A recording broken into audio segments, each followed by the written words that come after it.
All right. Let's see how this goes. I mean, I don't know how this is going to go, but it's going to be cool. I mean, we're all together in the same chat for probably the first time ever. But yeah, let's go with it and see how we go.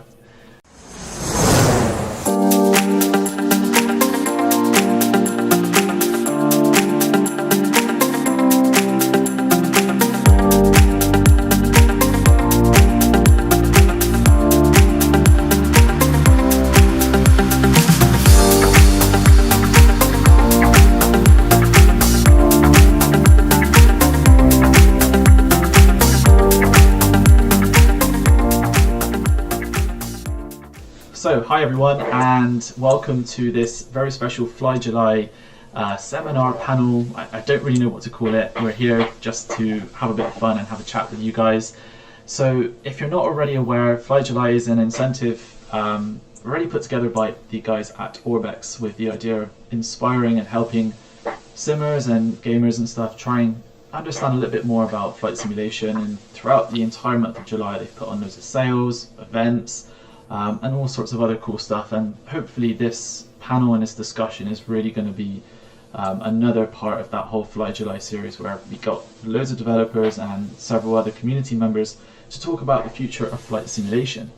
So ideally what we've hoped, and we'll see by the end of this conversation because we haven't done any kind of preparation or anything, is we're going to talk about the future of flight simulation from a variety of different perspectives and from a range of different people with lots of different experience and insight into very special fields. So we've been joined by media partners, we've been joined by developers and other community members as well, and hopefully collectively we can come up with some answers to some of the questions we've seen in the community and some of the commentary as well. So today I am joined by 5 other fantastic people of part of this flight simulation community. So I just figured we can go around the room and just say very quickly who we are and what we do. And if we can start with you, Sergio, that would be great. Oh, cool, thanks. Hey, everyone. I am Sergio from FlightSimExpo.com. And basically what I do is I nag people like Jarrad, poor Jarrad, to add helipads to every single scenery out there. But seriously now, I pretty much do what you do actually, Calum, and try to inform and educate the community about something very particular, which is helicopter flight simulation.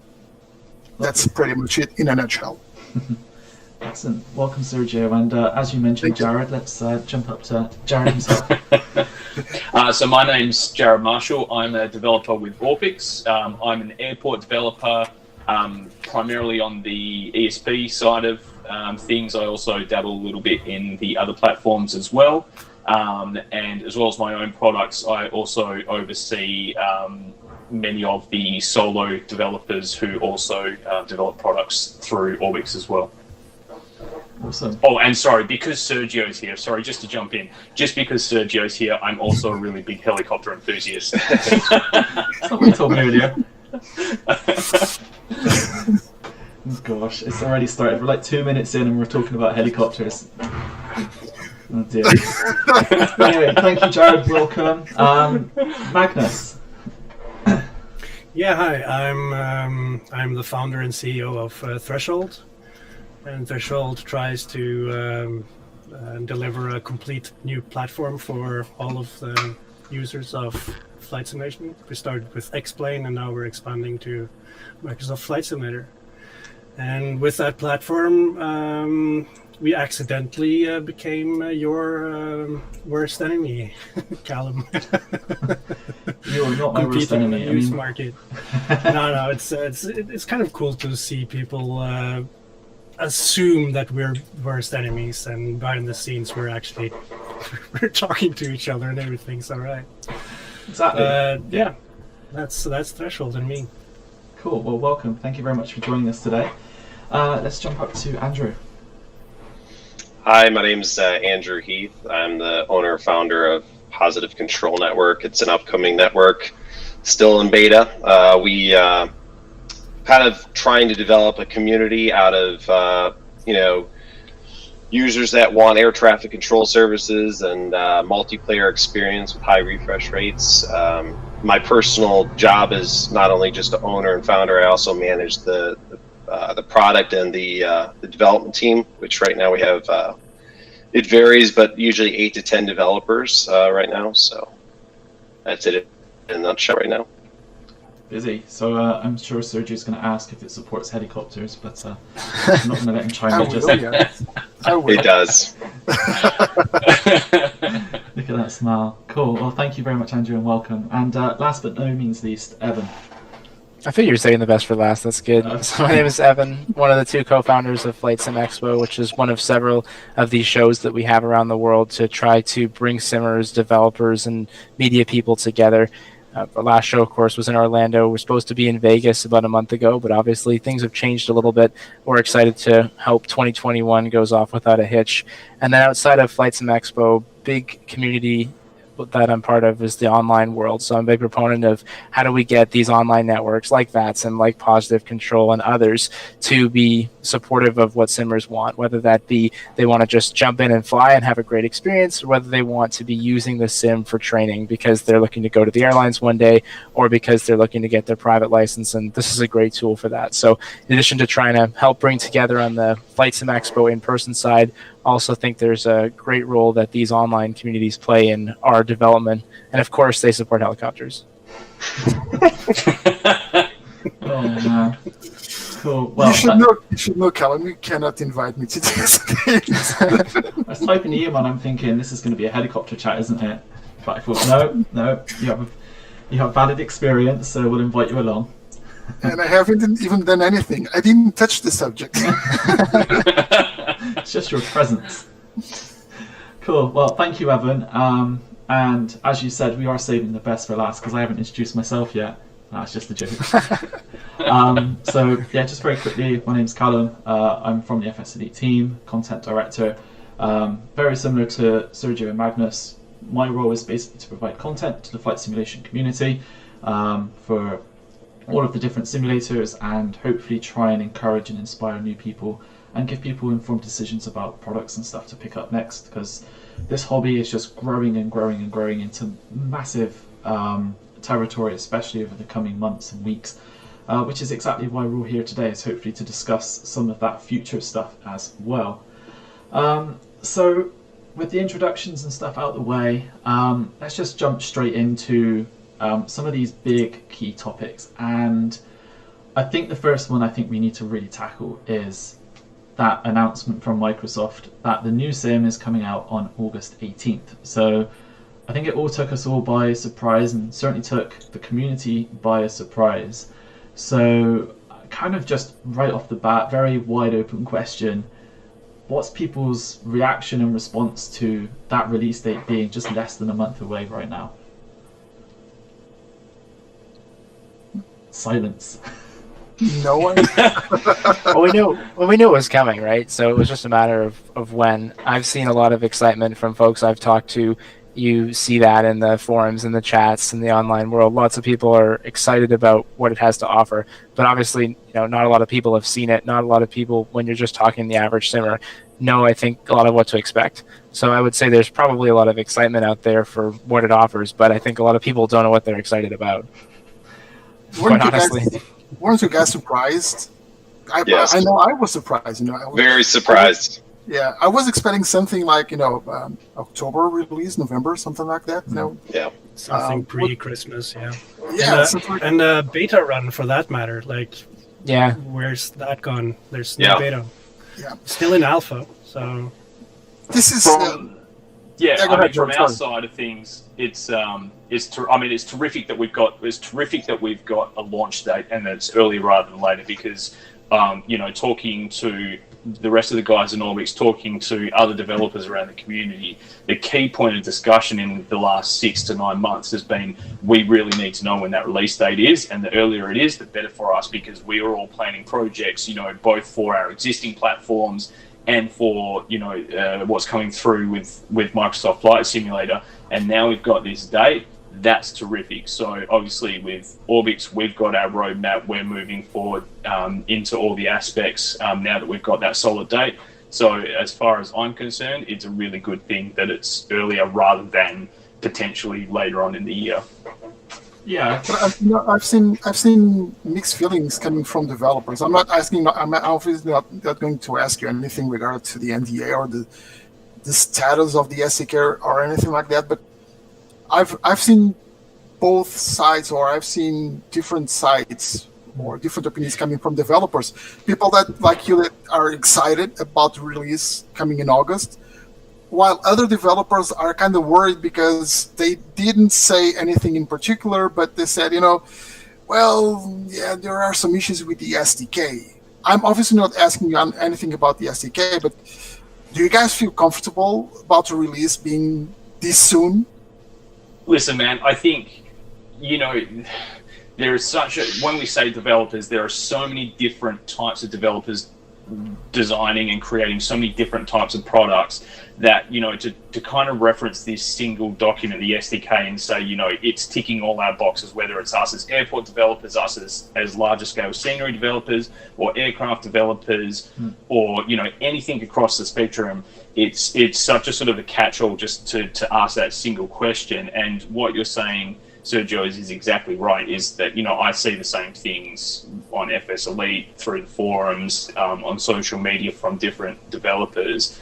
And I think it's probably a matter of perspective, depending on what kind of product you're making and what kind of fidelity. So, I think it's going to be it's one case to be a developer making quite a simple product that's, going to be able to be hopefully ported over quite quickly. Versus, the top of the range aircraft developers who, their sort of life cycle of their products might be 2-3+ years, and obviously that's a different kettle of fish altogether. Yeah, I think that's really good points actually, in terms of there are lots of different types of developers out there making such a range of different types of products.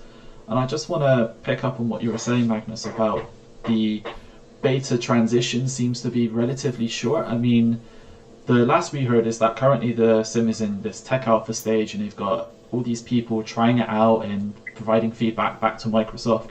And then the closed beta was going to happen at the end of this month, which was brought forward by a couple of weeks. Is this really enough time to get all of those things kind of ironed out before that release, or do you think Microsoft are kind of aware of there might still be potential issues and it's going to be a case of moving forward they're going to still keep squashing bugs and stuff like that? I suppose we'll find out in 4 to 5 weeks. It's true. Aren't they releasing it under a beta like preface? This is a beta that they're pre-selling. Wasn't that kind of how it was framed? So I think the misconception was the Xbox Game Pass for PC is the thing in beta, like that brand thing in general, but the actual sim is the quote-unquote full release. I mean, that's the way I understood it anyway.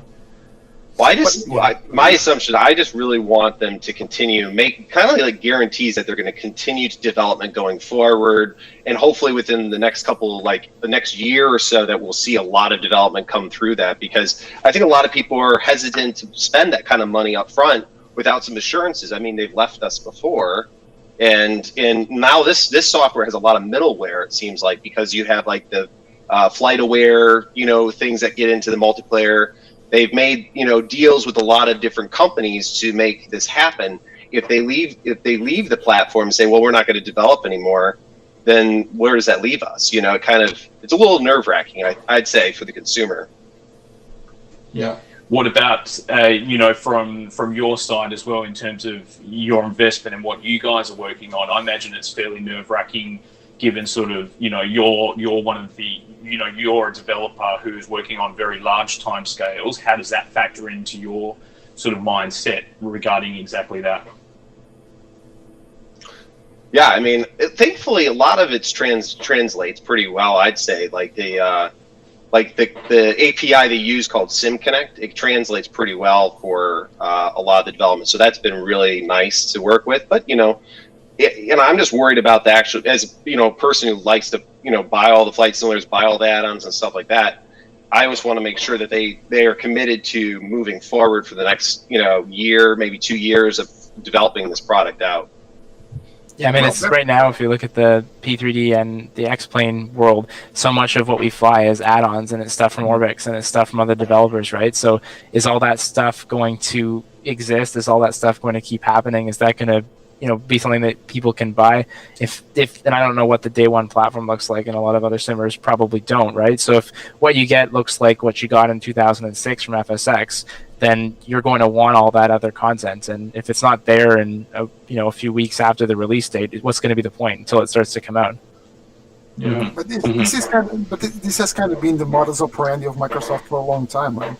It's not the previous versions of Microsoft Flight Simulator, being FSX or FS 2004, or even the previous ones, we always had issues, and we always realized that Microsoft was pretty much aware. They had to be aware of some of those issues, and even Microsoft said that this is back in September they told us that this is a 10-year commitment for the company and for the development team. They have been saying that for a long time, so they seem to be committed on the long run.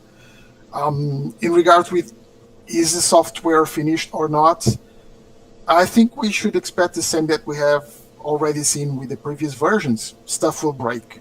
Yeah, for sure, and there's going to be some incomplete stuff as well, but they will be they will just continue working on it. That's what I have done for years. Like with every simulator out there. Yeah. Basically. Yes. Yeah. Well, yeah, I guess I deep compare it to and complex. X-Plane. Yeah, X-Plane continually gives you new betas. Vulkan, they just released Vulkan. So if they do something like X-Plane is done, then I would be a satisfied customer. Where they're constantly keep updating it and stuff like that. So I had the feeling that's what they want to. Definitely. Yeah, I think that's what they want to do from what they said back in September. Now, that was the perception that I think that at least I have when we talked to them back then. So as a customer, you might be satisfied with all these updates and stuff, but how do you think developers are going to react to constantly having to go back and forth, making sure that all these versions are supported? I mean, we've seen this transition this year, particularly with V5 and Vulkan. Developers are constantly almost chasing the tails of all the flight sim makers to try and make all their products compatible. yeah.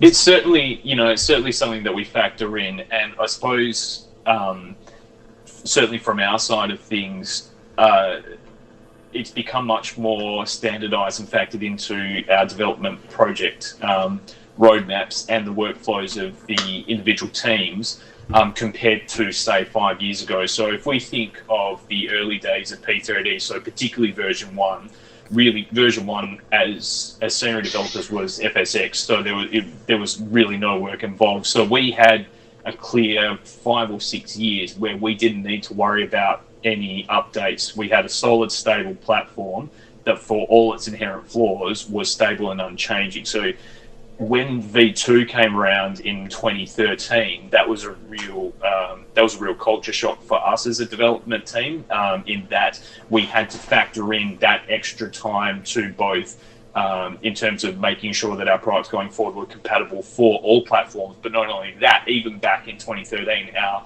back library was fairly large, and so just the time spent and the sort of the resources spent to port that was something that caught us a little bit off guard. And since then, obviously, we've had the full dot versions of P3D come through every year, 18 months or so.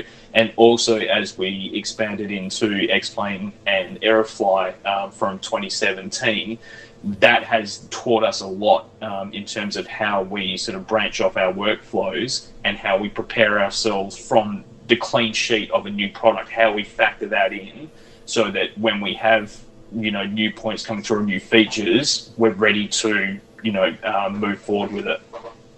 How easy is it to port things over, even between like P3D and X-Plane right now? I mean, is it a matter of just a few tweaks, or is it like you're building from the ground up with scenery? Yeah, it depends on the product, and it depends on the type of scenery. So things like, the True Earth, we currently have one section of our team making new content for True Earth, and so that's either a new product for X-Plane, as has been sort of the priority in the last year, or it's a new product for P3D. And then we have another section or another sub team who do the conversion process For the airports, it's a little. We have different sort of models across the team. So some of our sub teams are making a product for both platforms up to about the 90% point, and then diverging. Some of the guys are making airports for one particular platform and then converting afterwards. And you know, like we've got the formula down a lot tighter. In the early days of those conversions, they were massive tasks. So the first airport of mine that I ported over to X-Plane, it took the development time for porting was about 65% of the time that it took to develop a product from scratch. Obviously, that's a lot tighter now, and we're moving and we're continuing to refine the formula, so to speak. But yeah, it's the general rule of thumb is we always think it's going to be a little bit easier than it ends up being. That's software development in a nutshell. yeah.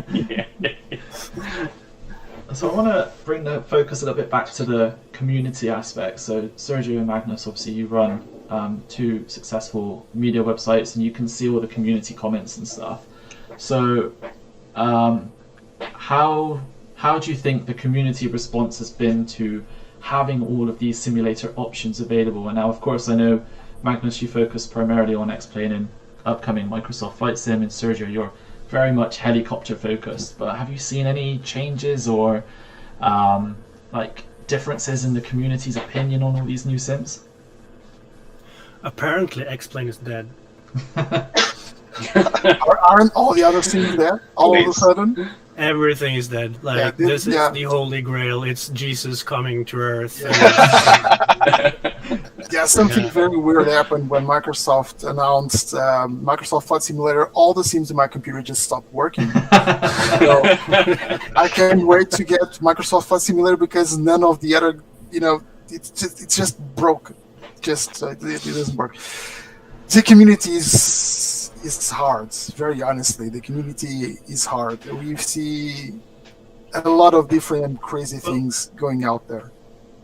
Yeah, Magnus, well, either all of the other sims are dead, and then you have the other ones where it's just a game. It comes to Xbox, so it's a game by default. Yeah. And so you have the loud voices, but I think the majority of people are actually just being silent and waiting and are cautiously optimistic. It looks beautiful.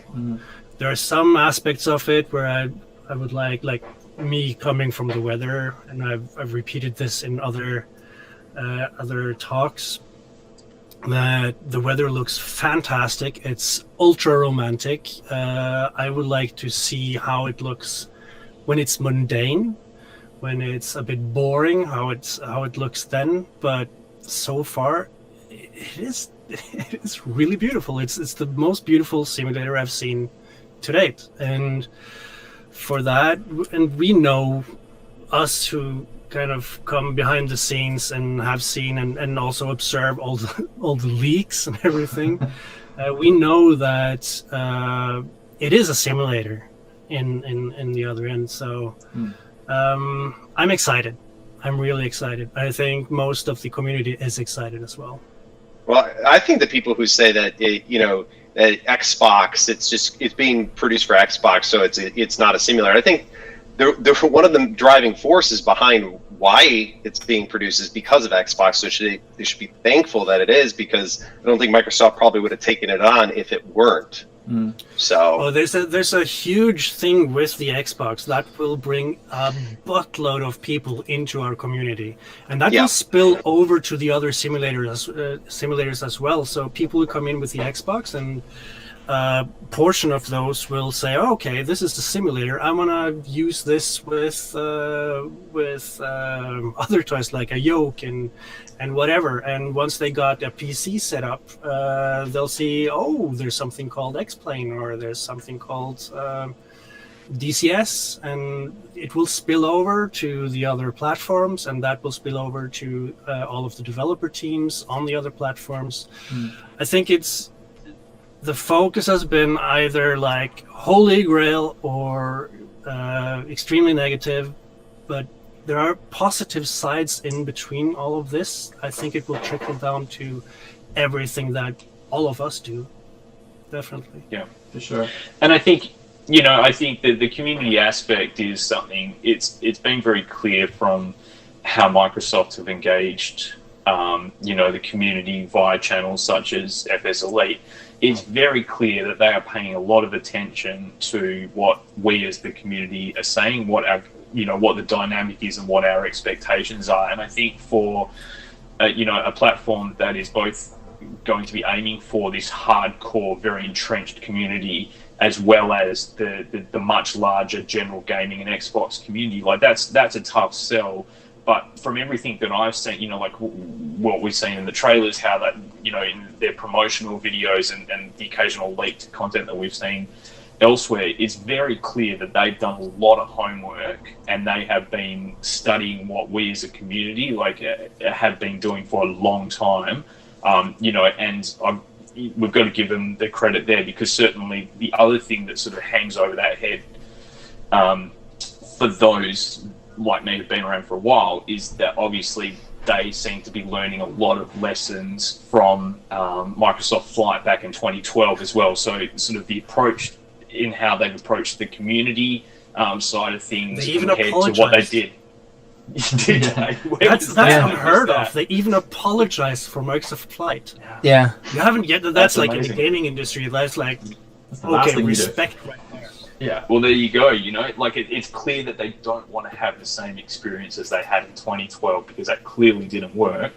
So they seem to be, at least from my sort of perspective, they're making stuff that is gearing to be on the right side for making the simmers happy, whilst looking beautiful and being appealing to the general market as well. Yeah.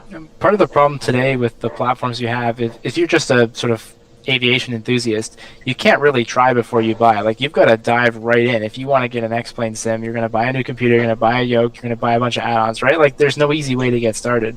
So it's kind of interesting to see this platform come out where I'm really interested in flying. Here appears in my Xbox a flying game, and I can do it a little bit and go, okay, you know what? Yes, I want to do this. I want to take this to the next level. And as you just said, now let's go get the PC. Let's go get maybe X-Plane. Let's go get P3D. Or maybe it's let's buy a bunch of add-ons because Microsoft Flight Simulator is great. But I think having that really easy hook for people to get them interested for whatever it is, 50 or 60 bucks as a starting point, and then hopefully they get really drawn in. And that's something that we as a community have to work on. How do we get that fringe person who's a little interested in aviation, but they're not sure they want to really become a full-fledged simmer? How do we go and push them off the ledge and get them to jump in with us, right? I mean, that's exactly why events like FSExpo are so imperative, really, isn't it? Is to get people to actually be hands-on and try all these things. So it's why it's so gutting, really, that we can't all be together doing all of this type of stuff. And hopefully Microsoft might have been a presence at kind of some of the shows this year to enable that hands-on experience for a lot of these people. And you talk about like the entry fee being like $60 and stuff, but there's also Xbox Game Pass, which if you're lucky enough, you can either get a free kind of trial, or it's like $1 or something really ridiculously cheap. Right. And the other advantages of that as well is there's already millions of people who have Xbox Game Pass, and as soon as that comes up, bang, they can go straight in, try it out, fly over the house, and who knows what kind of adventures and stuff they might then get themselves wrapped up in. So that, for me, is the most exciting part of this entire thing right now, is just how many more people, like you were saying, Magnus, can kind of come into this community and then spill into all these other corners of flight simulation. And it's not just about flying a plane, it's not just about looking at airports, but also going on like online networks such as POSCON, for example, right, to talk to air traffic controllers, to learn about like flight plans and weather. And this is just the beginning, I think, for a lot of people. So how do you think we then as a community can support and help all these newcomers with understanding what flight simulation is and the way I guess how it works? Because it's not like your traditional game, is it, where you can just download DLC. There's very specific elements you need to maybe add or build upon your base flight sim. I think that The can be. platform is important. Yeah, that can be both an easy or a hard question to answer.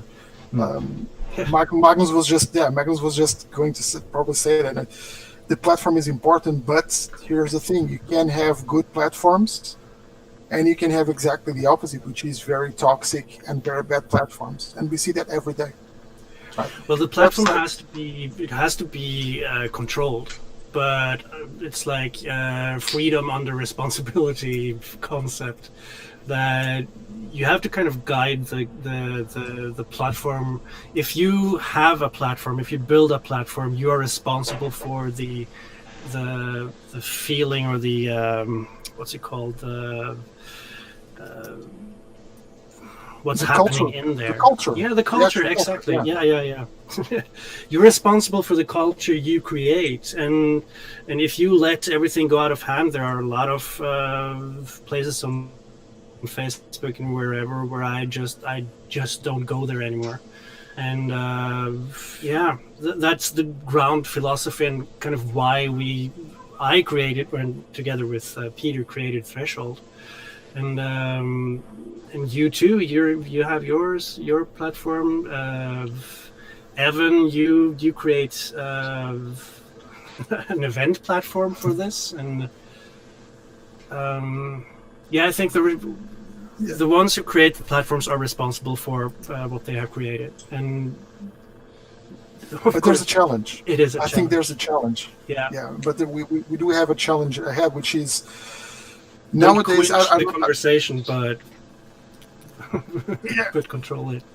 Yeah, that's the thing. But I think the main challenge that we're going to see in the future is I don't see if you have noticed, but we started to see a whole new, I wouldn't say generation, but a kind of a wave of content coming from people from the community, which is actually misleading most of the time, because it gives you a lot of false information regarding the products, and we are seeing that a lot with Microsoft Flight Simulator, for example. You see people getting videos from Microsoft Flight Simulator, adding some text-to-speech stuff on top of it, some of them providing false information in regards with content, and a lot of people are spreading that as being something that is true and reliable. I actually, Belgio, the Novo Wing 24, actually touched that on our latest video, which is our challenge as content producers, is to actually try and grab those people and get their eyes on our content, because we do work very hard to get our content as accurate, as true as possible.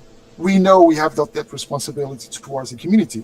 So the challenge here is, how do we get eyes from out of those content creators which are actually not bringing anything positive to the community, and get them to look at the content of people such as Calum and Magnus that are working hard to bring the actual news and the actual content that matters, that is true, and that actually educates people regarding what flight simulation in general, not just Microsoft Flight Simulator, but how flight simulation in general works, how the community works, how is it that people can learn how to fly. I think that's one of the challenges that we're going to have ahead, even more so as we get a lot more people coming into the hobby, because they are going to be drawn into it through Microsoft Flight Simulator. I mean, one of my biggest bugbears, I think, is seeing all these Facebook groups and people asking what they assume is a stupid question, when in reality it's a very standard question which at some point all of us have probably asked, whether that be on Facebook or to our friends or whatever. And I try really hard to either answer those questions or to provide sources or information or something, but I cannot stand it when I see people just say, well, just Google it. Like, that doesn't provide the solution as such. That just, if you had that time to write Google it, then surely you have the time to also maybe support and help that person as well. Well, I'd love to see the beginner's guide. Well, that's what I mean. The sim platforms themselves could play a role in that. So, I mean, not just Microsoft, but of course they are the big player here. Wouldn't it be great if you're an Xbox user, but you go to the Microsoft Flight Simulator website and it gives you, here's some great content. If you want to think about setting up a PC sim, go to this website. If you want to see the latest news and really be part of the community, visit HeliSimmer and FSElite and Threshold. And X-Plane and Lockheed, they could be doing that too. I mean, it could be right in the game. You know, you spawn up a flight and it says, hey, here's a pro tip. You're flying, you know, IFR on a 737. Here's a great website vetted by us at Microsoft that says, here's how you do this. I mean, wouldn't it be cool if we were actually directing people from right in the game to the websites and the sources that we know are great content? And then you don't have to worry about stumbling across someone's random YouTube video and they don't actually know anything and they're giving you false information. Here you are right in the game getting pointed to the resources that we already think are great. That's an excellent idea. I would love to see that. But there are politics in this. There are Well, it is. It's no hiding that Threshold and FSElite are competing in a market. We're here talking together, and we will definitely do stuff together, and we have a great conversation about stuff that we will be doing. And this could be one of those things. But for Microsoft to go in and prefer one or two elements in the community, okay, that's up to them. But okay, we can suggest it. But I think even from a Microsoft perspective, obviously they've got the resources and the manpower to be able to look at how people are using the simulator and looking at the feedback through the forums and everything else, and create that sort of content themselves, because I'm pretty sure there's going to be some kind of tutorial thing. I mean, we saw it in previous simulators before. I mean, we all remember the instructors that came on screen and talked you through some of the stuff, right? So I don't see why in the future they could not create series of video content and articles. I mean, look at their Discovery series, really going in depth about some of those features. So I think there's possibilities that for them to do that, and hopefully we see that, so then the likes of all of us can then just point people to the official sources and give them that information.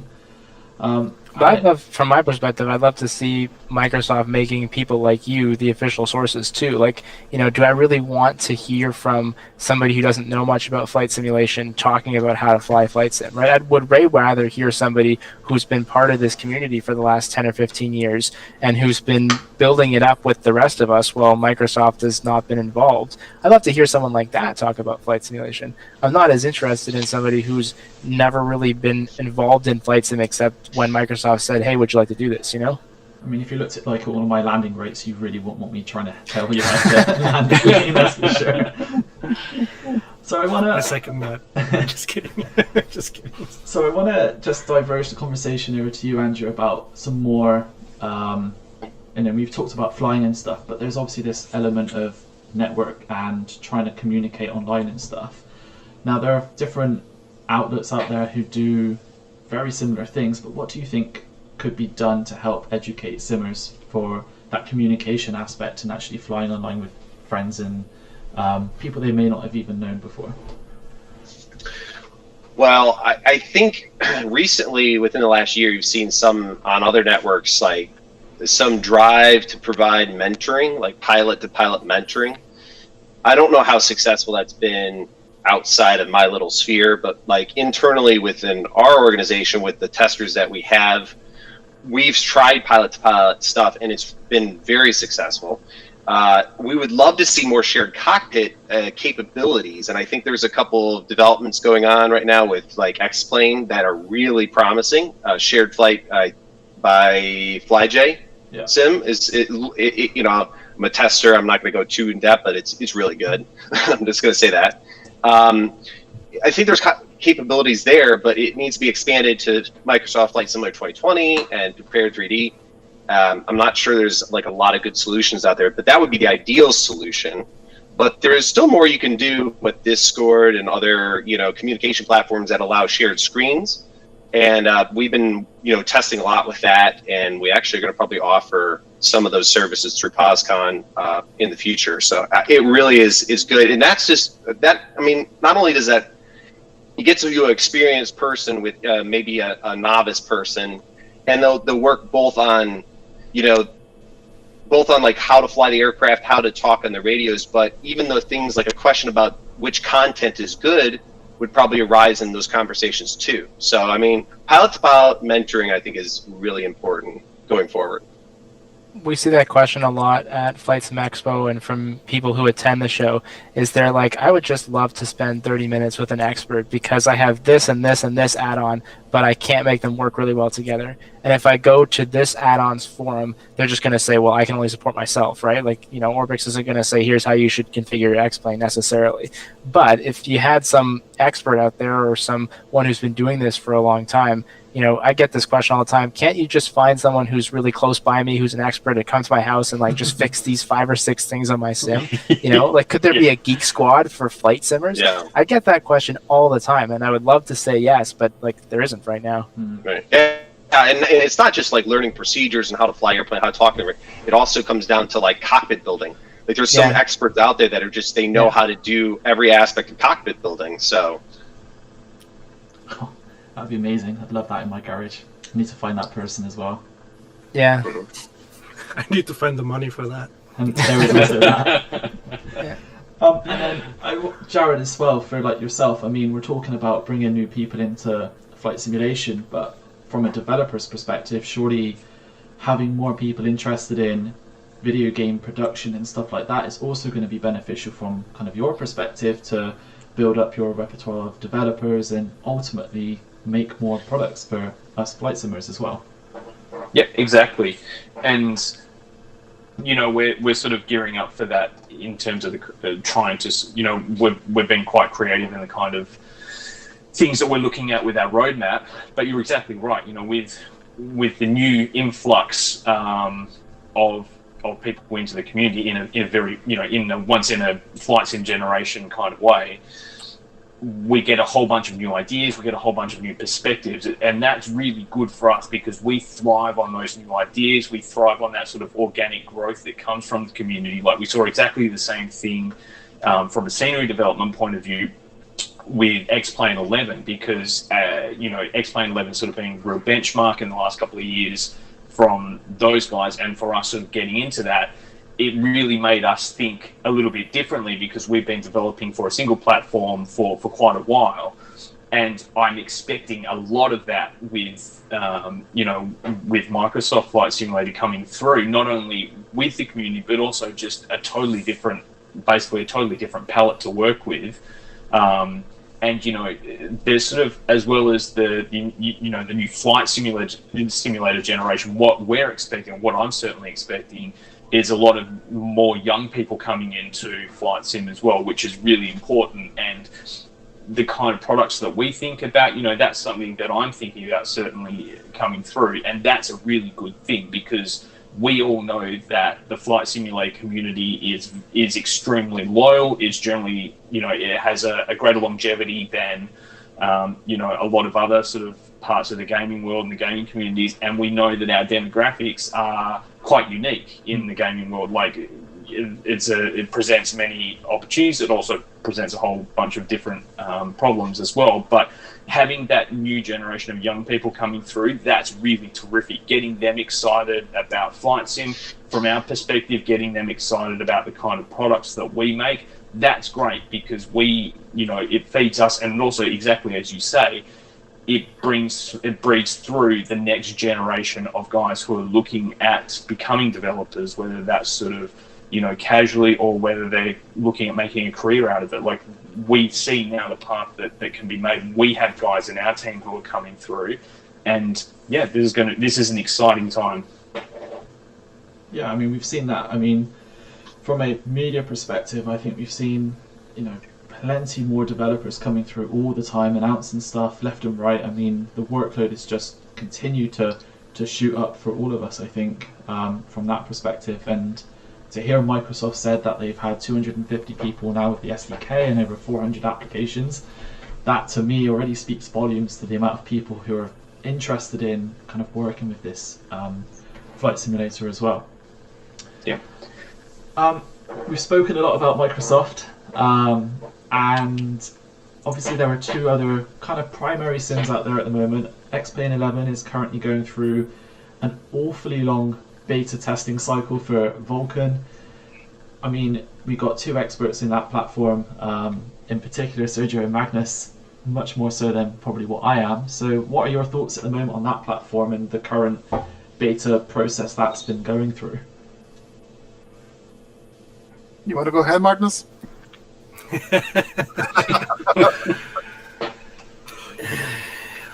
It's a huge change for Explain, and they want to do it right, I guess. I'm kind of myself. I'm kind of in the middle of developing other stuff, so I'm kind of stuck on the 11.41 platform, and I haven't been that active on the Vulkan. So it has been a long time. When did they start? That was like... Well, they're on beta 15, so I don't know how often they've been releasing things, but wasn't it at the end of 2019, something like that? Yeah, around there. So yeah, it's been... it's expected, right? It's something. It's not like they're just adding a couple of little features. They're changing the game engine on them. Yeah. It's not an easy feat. Yeah, it's not an easy feat. I'm actually surprised we didn't have any more issues during the first betas, to be honest, because with the amount of hardware people have out there, I was expecting just, for them to release beta 1 and everything to explode. So, honestly, kudos. They have done an excellent job. Now, of course, this is going to take a while. They told us that from the start, that this is going to be a long process. So, and nothing external will even budge Austin in just going his course. The fact that Microsoft is releasing on the 18th, he couldn't care less. That is one of the things that people just don't get it. Austin does what Austin wants to do. Period. Yeah. Oh, that's why we have one of the best. Yeah, that's why we have up until now at least have had the best flight model in Explain, and that is his baby. That's basically all he does still in Explain. He has other projects, but yeah. So do you think this new engine will kind of keep Explain going for like a long period of time? Yeah. The very relevant. Will open up for so much. It won't be like the peak of performance for everyone. Like lower end machines will see a good performance increase, but it won't be like the revolution right now. But it will open up for a broad spectrum of possibilities for Explain going forward, and it will open up for stuff that that they have been talking about, like weather, improving weather within Explain, and also improving autogen. And even if Austin doesn't really care for orthos and real photography, it will open up for that as well. And I think they might be pushed in that direction in the future. I don't know. Yeah. Austin is the head of the team, but he is dependent on his team, and I think there are voices within that team that will in the future say, hey, let's find a solution that can compete with Bing and Microsoft in the future. Not this year, maybe not next year, but going forward, they will definitely be able to develop Explain further with that platform. This is just the first iteration. Laminar Research has always said that. This is not the final implementation of Vulkan. What we are seeing here is just them converting the engine to Vulkan to then start working on the actual engine and start adding things such as multi-core support, etc. So what we're seeing now is the basics for the implementation of Vulkan, but it's a poor implementation in the sense that they are not taking the most out of our hardware.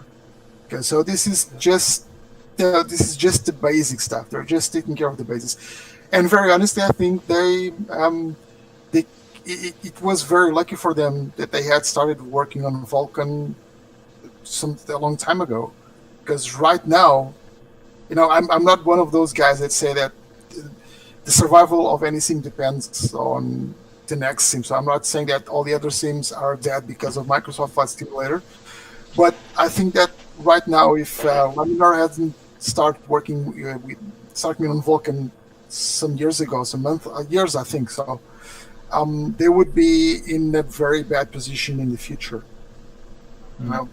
They would be in very, very, very troubled waters. Fortunately, that's not the case. Yeah, what I'm thinking, and I'm not really into P3D, and I have my thoughts, but they have basically no value because I'm not into P3D. But where does it leave P3D in all of this? For you P3D guys, I think P3D. I think quietly, I think they're still going to have a strong market. There are various aspects, obviously, based on what they have today and based on their track record of both, fixing issues that they have in the sim or upgrading the tech, and also just we've seen 8 years of continual, consistent, and timely upgrades to the platform, and obviously. For them, they're in the unique position out of the 3 primary platforms in that the community side of things, the community consumer side, is only one portion of their business. Obviously, they have their commercial and their military side, which I am sure is driving a lot of the features that go into the new platform, into the new versions, and are probably driving a lot of the decision making going forward. But obviously, for us today, we're looking at the community side of things, and I think probably where I see there is still legs in P3D going forward, and I think in X-Plane too. But the sophistication of and the maturity of the add-on market in P3D is going to take some time to go over to Microsoft. We don't know. That's the great unknown, for all the different development houses. As I was talking about earlier about, I'm thinking of the aircraft developers who have extremely long roadmap timelines for their projects. We have that existing. We have in P3D, a whole bunch of core products across all the different areas, and they're going to be there for a long time. How quickly that moves over to Microsoft, how quickly consumers decide to switch over, I don't know, but I see probably there's going to be a little bit of conservatism for those that like their products and particularly that have their sims set up the way that they want. And I think that that's a reflection of the community. That's also a bit of a reflection on, again, that sort of skewed age demographic. I think that we see a little bit. I have a question. I have a question about P3D V5. Do you think that was pushed due to Microsoft terms, coming out, was pushed because it dropped really suddenly without a lot of foreshadowing? And then do you think that they're going to be prevented from doing stuff going forward for a while? I have my theories, but there's none that I'm going to air publicly. And none of them are founded in 100% knowledge. Again, as I was saying, I base what I expect they're going to do on their track record, both as developers of a platform and and sort of their engagement with the developer and just the general community, in that we have had a long time. We know that issues that have cropped up in the previous version, so V2 particularly gave us as senior developers a lot of headaches. We know that they have fixed those issues going forward, and it hasn't taken forever for those fixes to come through. So obviously there are a few things at the moment with V5 particularly around the VRAM issue. I'm fairly confident that we're going to see improvements to that is going to make the platform much more stable for particular users who are having those issues. Like, that just comes purely from the historic aspect of how they've done things in the past, and I don't see any reason why that would change. I think it was... So, in terms of your question about the release dropping suddenly, I think back to V4, and I don't recall that ever having like a week's build-up to a release. So Same. I remember V4 was leaked by a couple of developers accidentally, and then some people stumbled upon some of the assets that they were going to use in like their WordPress website and stuff. So I think that was the indication we had, but no one had like an early indication it was going to drop, and then suddenly we had a 64-bit platform that fundamentally changed that ESP engine for forever, basically, because we were stuck on 32-bit, and although VRAM is now the issue, originally it was the RAM stuff. So I don't think it was dropped suddenly. I think it was maybe we were used to the kind of the PR side of things. Obviously Microsoft with big flashy trailers, and Laminar Research obviously being a bit more consumer based, were a little bit more directed in teasing updates and stuff like that. But Laminar have always been very quiet, not Laminar, Lockheed have always been very quiet in terms of how they work and how they bring stuff out. I think just like we saw with V4, I mean, it wasn't a perfect release from that initial version. I mean, it took us several hot fixes and again point releases to get to a stable version that people were happy with. And like with any big major release, we're always going to see that delay with like developers building their products for the new platform, especially when there's a new rendering engine involved. I mean, just like with the X-Plane side of things with Vulkan, Lockheed went to DX12, so there's always going to be some, I think, issues or bugs and stuff. But I feel like, and we were having this conversation the other day, Andrew, but it does feel like all of these sims are currently in some kind of like testing phase at the moment, and unfortunately us simmers are like the guinea pigs at the moment, trying to look at all the add-ons and look at all the peripherals and stuff and feeding that back to these developers to try and fix and to resolve.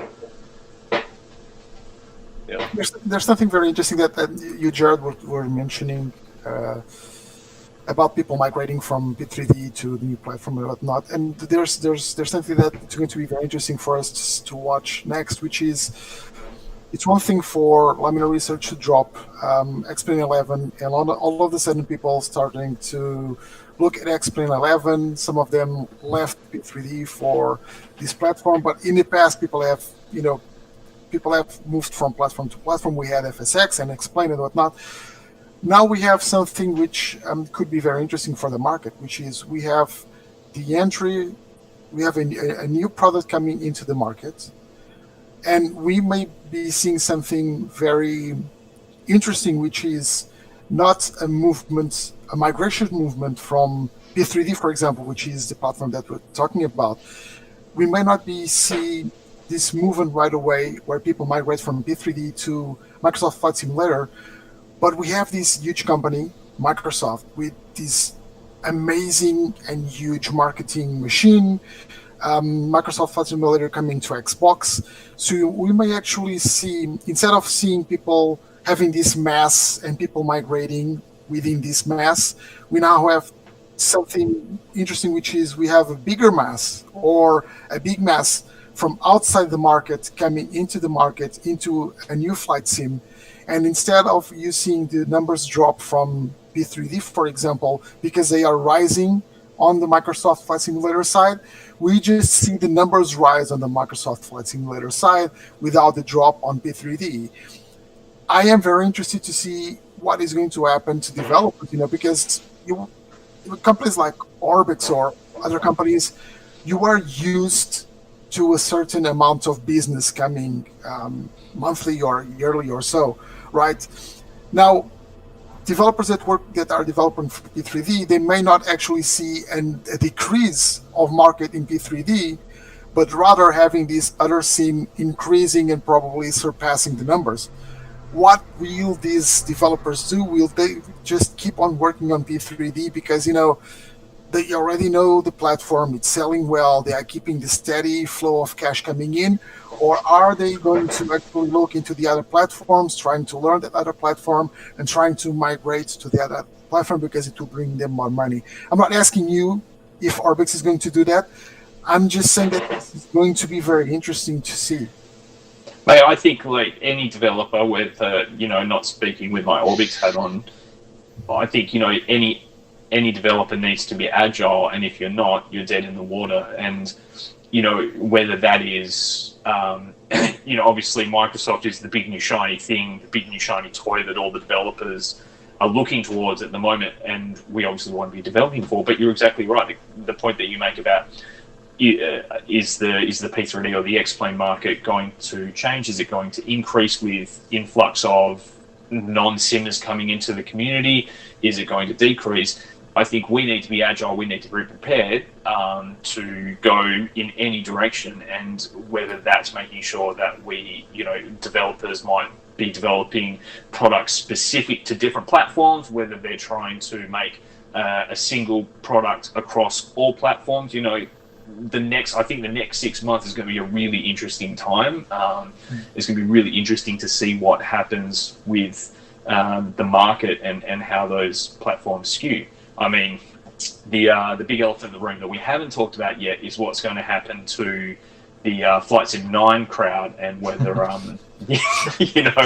whether that's the time for them to move along. And I mean, we joke, but that's sort of, again, it's sort of a sign. We saw how long there was a decent market for FS9 products well into the life of FSX and ESP. From Orbx, it was a day one decision for us that we were only developing from FSX onwards, but we still occasionally get the FS9 question in the forums, and we, judging by other developers and the fact that they were still releasing FS9 products up until not too long ago, clearly there was enough of a market there.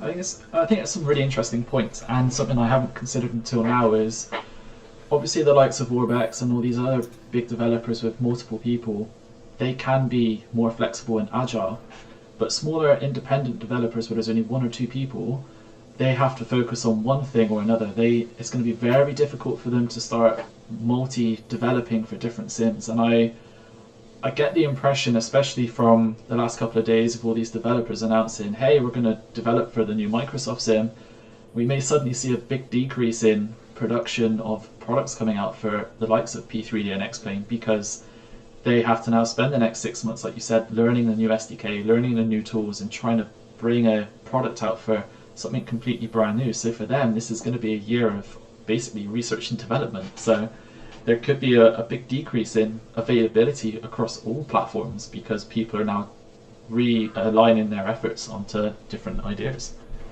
Well, they'll just keep on doing because they didn't decrease any sales. That was kind of my point. It's going to be very interesting to see what these companies are going to do, because they will have different strategies for sure. Yeah. So before we kind of wrap things up, I just want to go around the room and just see where you're kind of at in terms of what you're most excited for in the next couple of months. So if we start up with yourself, Evan, so what are you most looking forward to in the flight simulation space over the next 6 months? I think for a lot of developers, and even to some extent for us in the online world and with FlightSimExpo, it's a little bit been a waiting game to see what is Flight Simulator going to do. Are we going to see all these things we just talked about happen or not? So I'm excited to just see what's going to happen. Like, it's nice that there's finally an end date to the waiting. It's nice that if you're a developer who's been saying, should I develop this product for P3D or should I not? You finally got that push to say, okay, now it's time to start doing things. So I'm excited for that. And then, of course, for just the growth that I would expect to come from the community, that Xbox crowd who is an aviation enthusiast, or they may be a wannabe pilot, or they may be looking for that next training tool. This is that opportunity to hopefully, as a community, grab those people and say, come on in, we've got a great opportunity, literally whatever you want to do and whatever your aviation objectives are, there's a group for you, there's a developer for you, there's a product out there that will do what you want. So I'm excited to see how that works, and I hope that we can help to just fuel that passion for aviation that so many people have, with Microsoft Flight Sim or Xbox kind of being the hook that gets them started. Yeah, no, makes sense. And what about yourself, Andrew? What most excites you? I agree 100% with what Evan said. I think that fresh blood into the community is always a good thing. Because you can kind of mold people. Like, when they come in, they're new, they don't know what they're doing, and you can kind of say, well, this is what these are some suggestions, what you can do to make yourself a pilot, a better community member. This is the places you should go for content. You can kind of like direct them and steer them, and I think that's really an advantage, and it's just good to have more people involved in the whole thing. So I'm excited for that. For sure. Jarrad? I think, just jumping off your guys' points as well, I think that it's really exciting that over the next couple of months, we're going to be the rare time where the general gaming community, the spotlight's going to be on our little section of the world for at least the short term, and that's really exciting. It's a way for us to showcase what we do to people that otherwise wouldn't necessarily think of it. Like, I think of my mates who barely know what I do in Orbx, who have just seen this and are really excited about this and are using this as, using that as a way to learn a little bit more about what we all do. I've never seen anything like it. We didn't have it with FSX. It's a really exciting time from that sort of perspective. And then from me as a developer and from an Orbx point of view, it's really exciting because we've been working really hard on our roadmap. We've got a lot of stuff that is cooking in the background at the moment, and it's going to be really exciting to show that to the community over the coming sort of short term. Like, there's a lot of things that we've been working very hard towards, and obviously we haven't lifted the lid fully on what we're doing yet. And for us as developers, that's really exciting. Like, it's a big thrill when we get to sort of show and tell what we've been working on. It's just a shame you don't have a big event to show and tell it at this year. Oh well, there'll always be next year. Oh yeah. It's interesting. Jarrad brings up that point about the people who you wouldn't expect that started to post social media posts. Like, it's by no means a scientific thing, but on my social feeds, I saw people, pilots, real world pilots, starting to share Microsoft, and I'm like, what is going on here? I thought I was in my own little like little world, and now other people that I wouldn't have expected are sharing stuff. I'm like, it's interesting for sure.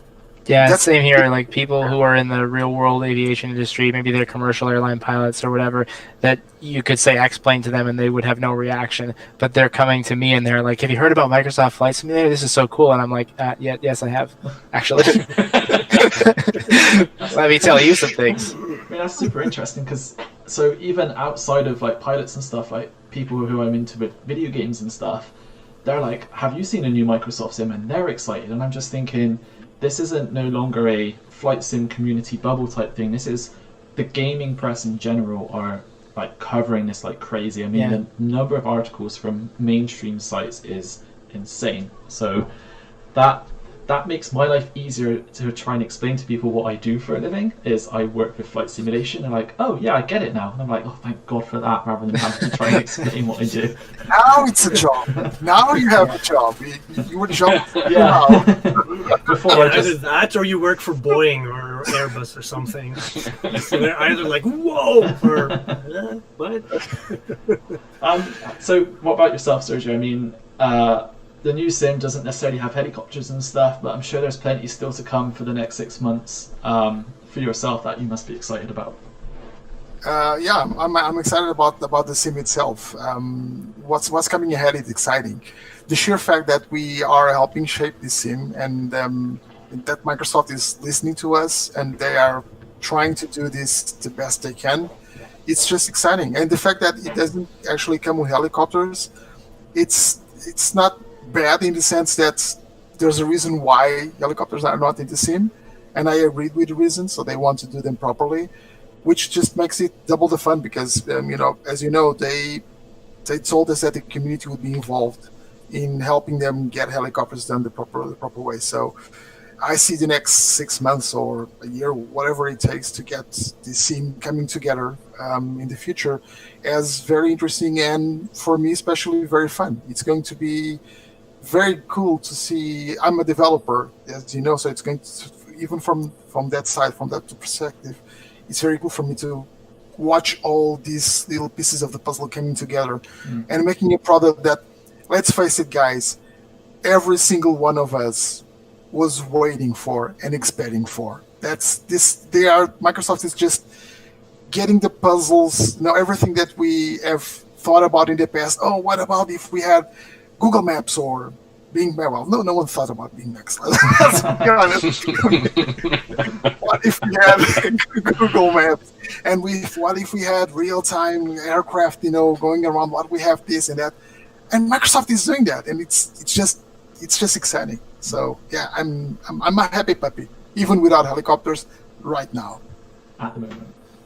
Cool. Yeah. Cool. And last but not least, Magnus, what are you most looking forward to, being in the unique position that you're in right now? A couple of things. One being definitely like people that I didn't know were into anything with computers other than Excel sheets. I'm in the IT consultant business, so but people there are like, they understand what I do now. I'm kind of excited for the editorial to have more to write about than just Microsoft provided content. Like more add-ons coming in, seeing the whole scene shift over to developing for something that is definitely beautiful, getting more experience in that simulator and kind of build my own expectations of what to come. Like Orbx, you have some really huge work in front of you. Other than that, it's we've been talking a lot about Microsoft Flight Simulator, but it's okay. It's the zeitgeist, I guess. For myself, Xenviro has been like in development for as long as Xplane has announced Vulkan, so I'm really excited to get that one out, hopefully pretty soon. And this kind of panels, this kind of corporations, and hearing what you guys have to say going forward, I guess, is also something that I'm really looking forward to. Definitely. Yeah, I mean, firstly, I'm really thankful everyone's here today to talk about this. This has been really, really cool. I'm a bit nervous about the future, if I'm being completely honest. I think there's a lot of hype, there's a lot of build-up, and there's a lot riding on this simulator doing something new and exciting for people, and I don't disagree. It looks absolutely stunning. I think from the experience I've had, it has a lot of possibility in future. I just think there still needs to be that same drive and commitment from third parties, from the community, to make this a success as well. I think we talk about Microsoft having all this marketing power, and it's great that they can throw all this money behind it and put it on Xbox or whatever, but ultimately it is the community and it's the third parties that have kept flight simulation alive for so long, whether that be FSX, P3D, or even Xplane.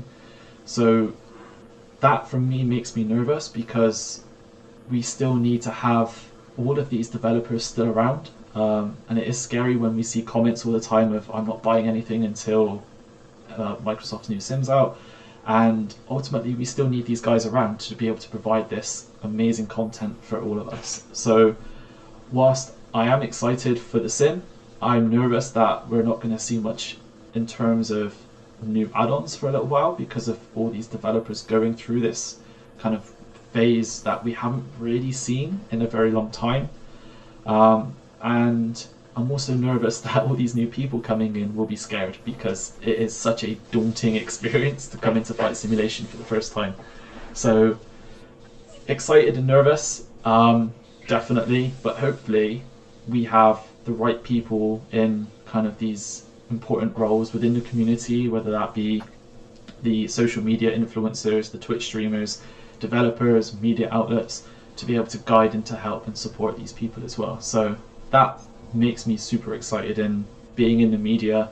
Hopefully I can help influence that along with all the other amazing content creators as well. And collectively, despite this perception of competition, and there is an element of that, I guess, but ultimately we're all here to provide for the community in some way, shape or form. So yeah, it's going to be an interesting 6 months, and if not longer, for all of us, I think, regardless of our role in flight simulation. Good points. So yeah, I think that about wraps everything up on my list. This is why I keep kind of turning my head onto the other screen. Is there anything else anyone else wanted to just kind of touch upon very quickly, or are we all good to sign off? Let's hope that we get an expo next year. Yeah. You will. Yeah. It may not be in person depending on what happens, but there will be something. Yeah, it's depending on what happens that I'm anxious about, but yeah, let's definitely hope that it will be next year, yeah. No, we know we need to do something. Whether we can all get in together physically, or whether it's a few of us physically and some of us joining online, we need something. It's been already too long since the last one, so we'll have something for sure.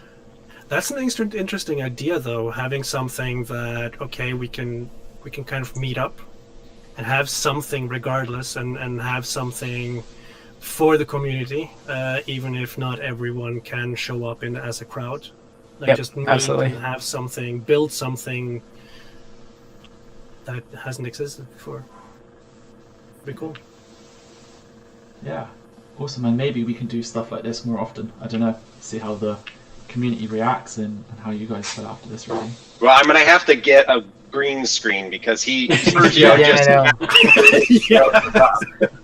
I'd like the ability to just change it like for him, so that we could just make there be different pictures in the background. Like one could be a big alligator eating his head, and one could become a fixed wing airplane. So you'd have to like try and hide it. That'd be cool. A little remote control for it.